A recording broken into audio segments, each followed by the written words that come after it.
Hi and hello there, Scorpio. So bago natin simulan ang inyong June 2025 reading, let me just make bati first.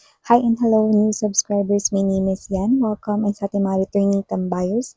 Thank you sa inyong walang sawang pagtambay. At kung hindi niyo pa knows, meron pa po tayong isa pang channel. Link is down below sa ating description box. So if you want to visit that channel no araw-araw, may upload din tayo na collective readings for all signs there. No? I-click lamang ninyo yung link na yan dyan sa ating description box at mapupunta na kayo dun sa ating other channel, no? So, wala rin po tayong gender dito, bae, lalaki, LGBT, lahat ay welcome. Pwede rin pong iswitch yung mga roles dahil possible talaga magkapalit-palit kasi general reading ito ay at the end of the day, everybody, you have your free will with you, like free nyo yung gamitin anytime, anywhere. Kung may cross-watchers si Scorpio na nandito, welcome pa rin, sweethearts. At kung merong Scorpio placement sa natal/birth chart, welcome din kayo. So, as you can see, we have here a tarot deck, no, in hexagon shape. So, okay, we're gonna do an upright position of the cards. But if makuha natin yung reverse position, then we're gonna do the reverse position for that specific card. Okay, so let us see. Archangel Michael, thank you so much. Angel guides for always being present in Scorpio reading. Anong meron para kay Scorpio para sa buwan ng Hunyo 2025, please? Mga messages na kailangan malaman ni Scorpio. This reading is intended for my Scorpio people. Can we please get the messages from you guys? Thank you so much, Archangel Michael, Angel guides. Messages for Scorpio, please. Mga mensahe for Scorpio. Scorpio.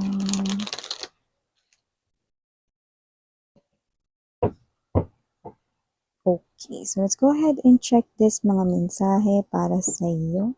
Scorpio. So guys, you do have here the energy of Three of Coins. Nandito din para sa iyo, Scorpio, ang King of Coins. Okay, wow. Also have here for you, Scorpio, the Seven of Cups. Okay, so we also have here for you, Scorpio, ang Eight of Wands. Present din po dito ang Three of Wands. Nandito din po, Scorpio, ang Chariot. Wow, maganda tong inyong June, ha? Bottom of the deck for my Scorpio, we have here this Five of Cups, High Priestess in reverse position, and the Empress energy, upright, and then Three of Cups. Okay. Three of Cups right here.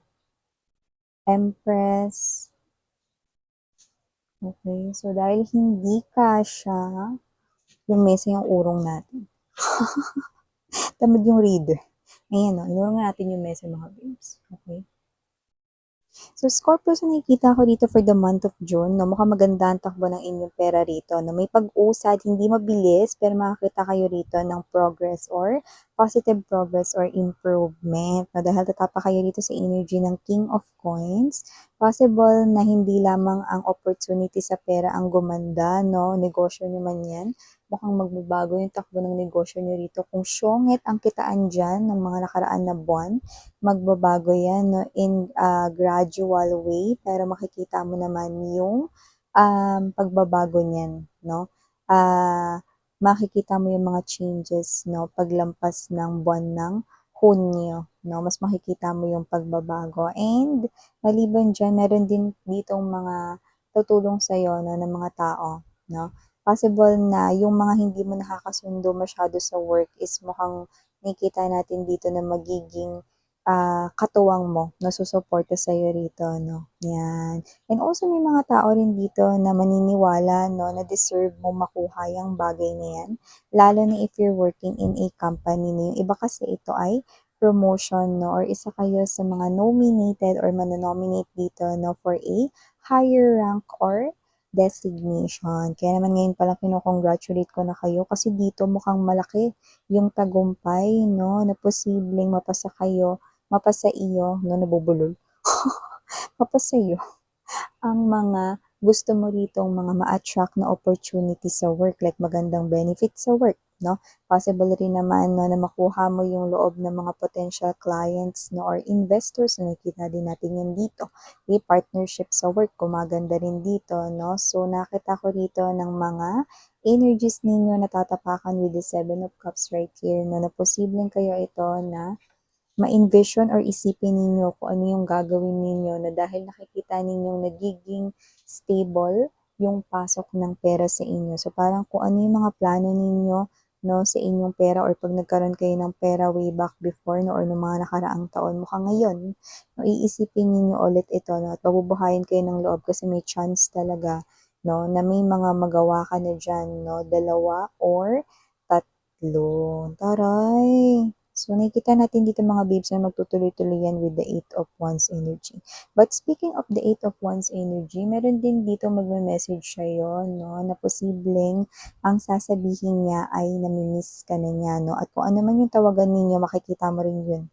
I'm getting that specific, no, and I'm seeing it very clearly. Like, let's say, no, babe, I miss you, no, pero wala ka naman ka-in relationship na yun, no? Ang huling tumawag sa'yo ng babe or kung ano man yung tawagan ninyo, honey, my love, so sweet. Mahal ko asawa ko, no? Or kung ano man yan, no? Okay? Maaaring yung message niyan is I miss you, no? Pabalik siya rito. 3 of Wands energy. Okay?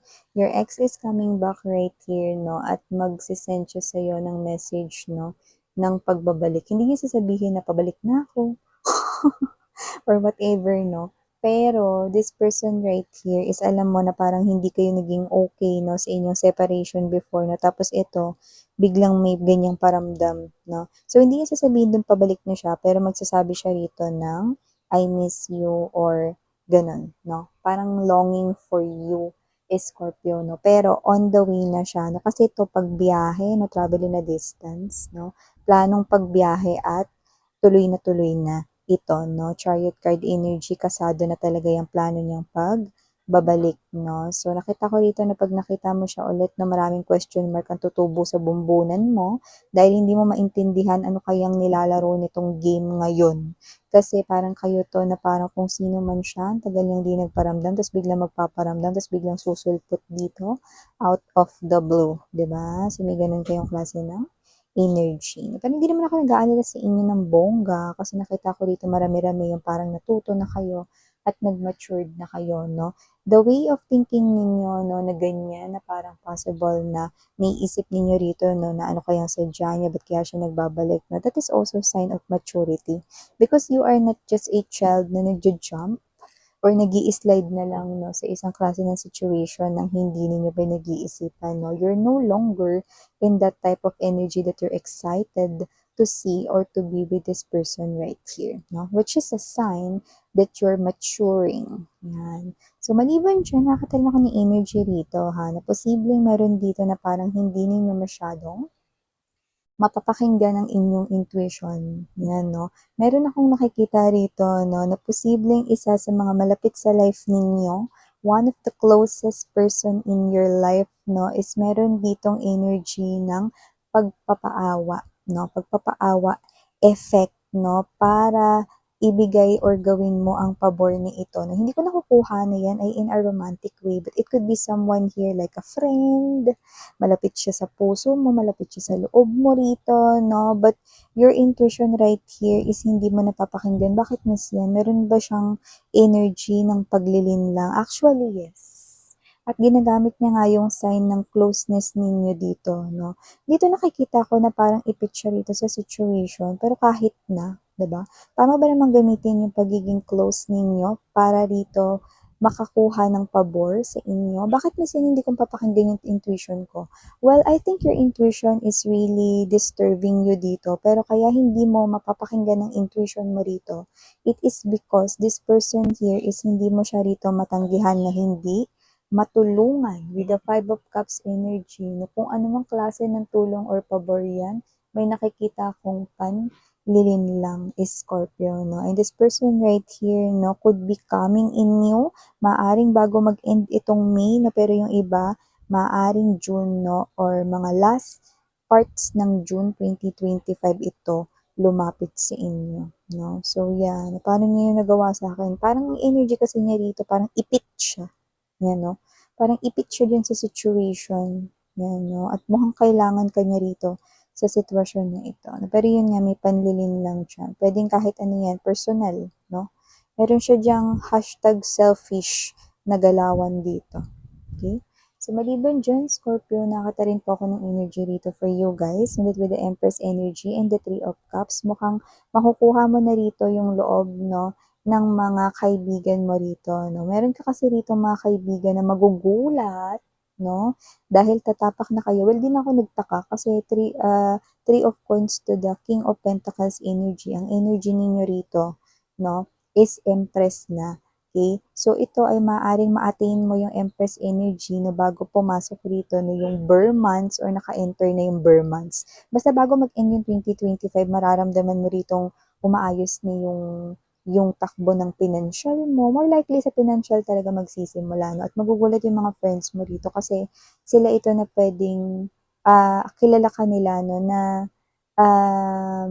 yung life mo is parang normal, ganun lang, nagwo-work ka or whatever, no? Pero hindi nila dito nakikita, no? Maybe you're not really making kwento yung mga nangyayari sa'yo rito sa office or sa work mo or pinagkakakitaan mo. Pero nakikita ko rito na magkakaroon rito no, ng pag-uusap, reunion with your friends kung saan makikita nila rito na mukhang nagiging ano ka na, nakaka-LL ka na. Ano nakaka-LL mismo?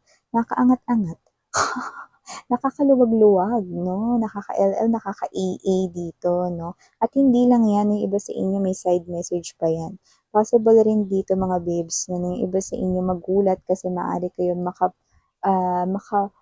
in relationship or makapangasawa, no, ng isang matagumpay at hindi lang yon no? Ng isa rin dito, no, na may Empress energy, babae, lalaki, wala tayong gender. Ibig sabihin na maaaring maipakilala ka sa kanila, no, na matagumpay sa life, plus parang nasa kanya na ang lahat, no, na parang nagulat sila rito, no, na paano mo nagawa yun? Grabe, share tips naman. So, yun ito yung mga messages right here for you, Scorpio. Again, I'm Yuriana on me for the girls and Yana, do not for the boys. Sarang hiya, love, and light. Annyeong.